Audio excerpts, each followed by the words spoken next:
ଏଇପଟୁ ହାତେ ଆସିବି ଏପଟୁ ଆସିବି ଏପଟେ ଆସି ଏପଟେ ପଶିବି ଏପଟେ ପଶିବି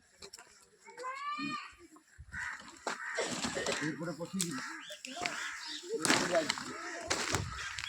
ଏପଟେ ଯାଇଛି ସେଠି ମୋଡ଼ା ଆଳୁ ଗୁଡ଼ା ସବୁ ଫୁଟେଇଛି ଏତେ ସବୁ ବାଧ୍ୟ ଆଇକି ସବୁ ଫୁଟେଇଛି ସବୁ ଆଳୁ ଗୁଡ଼ା ସେ ସବୁ ନଷ୍ଟ করে ସବୁ ଆଳୁ ଦେଖାଯାଉଛି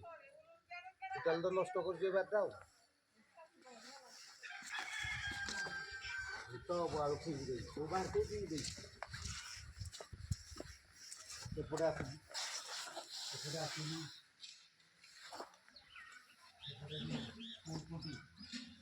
ଭାଙ୍ଗି କରି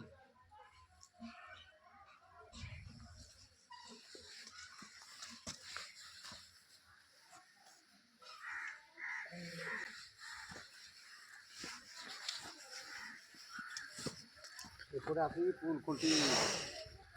ଭାଙ୍ଗି କରି ଏରା ସବୁ ନଷ୍ଟ କରି ଏପଟେ ପୁଲ ଖୁଣ୍ଟି ପଶିକିରି ଘର ଭିତରୁ ପଶି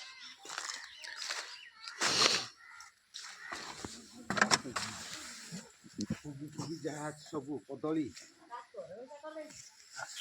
ଯାହା ଅଛି ସବୁ ନଷ୍ଟ କରୁଛନ୍ତି ତାପରେ ଏପଟେ ଯାଇଛି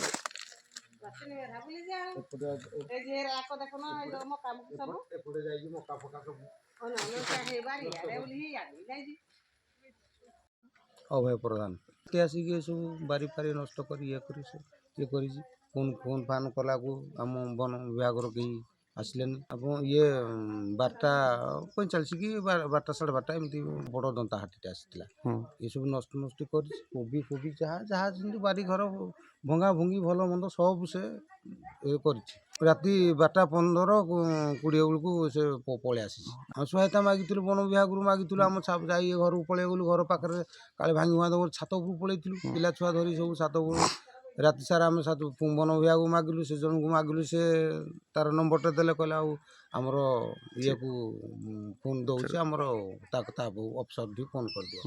ସେ ଅଫିସର ଶୁଣିବାର ନାହିଁ ସେ ପୁଣି ଦେଉଛି ତା ଆଡ଼ିକି ଥାଇ ସେ ପୁଣି ଦେଉଛି ତା ପାଇଁ ଏମିତି 4 ଜଣ ହେଲା ପରେ ଆମେ ରାସ୍ତାରେ ରହିଛୁ ସକାଳ ପୁଆ ଆମେ ଯାଇ ଆସିଲୁ ସକାଳ ପୁଆ ସେଇଟା ଲୋକ କାହାର ଦେଖା ନାହିଁ ଲୋକ ଯଦି ମରିଯାଇଥାନ୍ତା ଆଜି ଭଲ ମନ୍ଦ କ'ଣ କ୍ଷତି ହେଇଥାନ୍ତା ପଇସା ଦେଇଥିଲେ ପଇସା ଆମେ ପାଇବୁ ପଇସା ଏମିତି କେତେ ପିଲା ଛୁଆକୁ ସବୁ ପୋଷି ପାରିବେ କେତେ ହେଇଛି କୋବି ହେଇଛି ଆଳୁ ହେଇଛି କଦଳୀ ହେଇଛି ଇନଭେଷ୍ଟ ତ ଦେଖୁଛନ୍ତି ଆପଣ ଯାହାହେଲେ 40-50 ହଜାର ଟଙ୍କାର ଆଳୁ ଫାଳୁ ଭଲ ମନ୍ଦ ଏମିତି ହେଇଯିବ ଆଜି ମରିଯା ହେଲେ କ'ଣ ହେଇଥାନ୍ତା ମରିଯା ହେଲେ ପଇସା ଦେଇଥାନ୍ତା ଆପଣ ପଇସା ଦେଇଲା କ'ଣ ପଇସା ତ ଦେଇଥାନ୍ତା ପଇସା କ'ଣ ହେବ